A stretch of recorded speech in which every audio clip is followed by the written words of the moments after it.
Good morning to you viewers, the Colonel speaking to you live from the Grange, British Imperial YouTube Broadcasting. Now we're out at the stable yard, sheltering from the snow, and we've got a very unusual motor for you this time.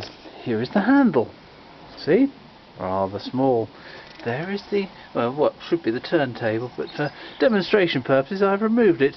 Now, said handle goes this end. But that's up there, so what can be in between? Well, let's stick the handle back on. I'll have to move that a bit further that way. A bit of intelligence required sometimes. Here we go. Right, it's a screw-in thread handle, which is probably going to play up. Right, it's not this time, amazingly. Right, so motor there, handle there. What's in between? Well, I've adapted this Proudy rack, one of the 1001 uses for a Proudy rack, to show you. There is the motor. Doesn't look very exciting. Where's the spring, viewers? It's here. And there's the handle, that end. There it is. Got about, what, 15-16 inches of spring, or gate spring. Now, I don't think that's how you wind it up. And what is happening is that the gate spring, which is what it is being tensioned. It's attached to a bar that end and a bar this end. Bar, I hear you cry. Le petit éléphant.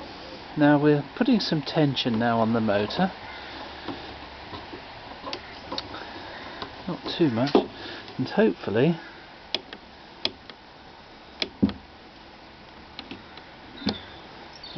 it's not working for some odd reason. What have I done wrong?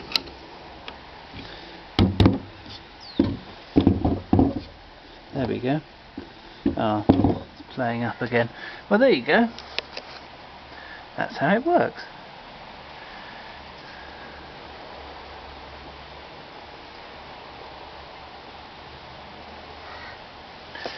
I'll put some more power in it whilst you observe how it works there. I will put some power in it this end. There's not enough of it.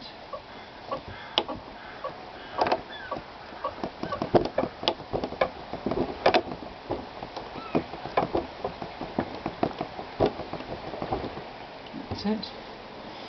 Right, hopefully you're enjoying that.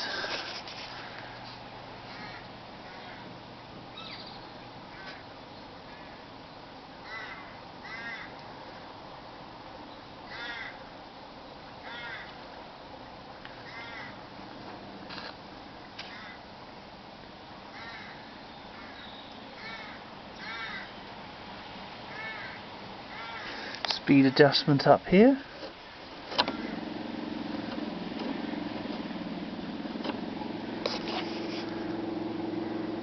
It's only a very small motor, but it does the job. It's actually rather a pain. That's better. Needs adjustment. I will get round to it eventually, but one has so many other things to do. Now, the strange thing about this one, I've seen two others.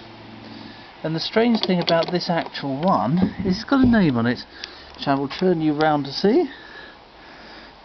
If you can, stamped in there. It says Jenkins. There we go, let's try and read it the wrong way up. No, we won't. We'll actually turn you back the right way and put it somewhere near where I can read it. There we go. Jenkins, motor provisional patent, patents pending, Dereham, Norfolk. So that's what it is. Jenkins patent motor, using a gate spring instead of an ordinary spring. The easy thing is, as you can see there, is if it breaks at one end or either end, all you do is get a pair of pliers, twist it, put it through the hole provided, and twist an end onto it, and bingo, off you go.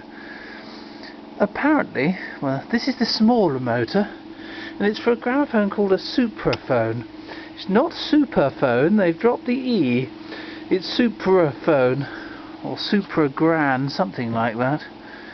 And my friend the Squire's own one of these machines, and it will play two 12-inch records at a winding. Unbelievable! But if you look at the length of spring, which tensions on a bar in the middle there, as I said, maybe it's not so surprising. But if you've never seen one before and you see that and you think tiny little handle, long motorboard, what on earth's going on? Well, that's what's going on. Tiny little motor of sorts. It's a bit noisy if it's on the wooden table here, but it's perfectly alright when it's normally working. Unfortunately, like a lot of cheap motors, it takes a heck of a lot of adjustment to actually get the thing to run. And I think having screwed it down to the Proudy rack here, 1001 uses, I think the motorboard's actually plywood and distorted, and that's distorting the motor. It means it's not working when it's at a certain angle.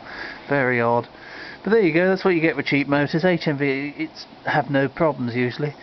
Usually they use cheap grease, which goes very, very hard indeed. And if you re-grease an HMV motor, it's usually okay. But I've had devil of a time with this one this morning. But as you see, works alright. Thank you viewers, and goodbye.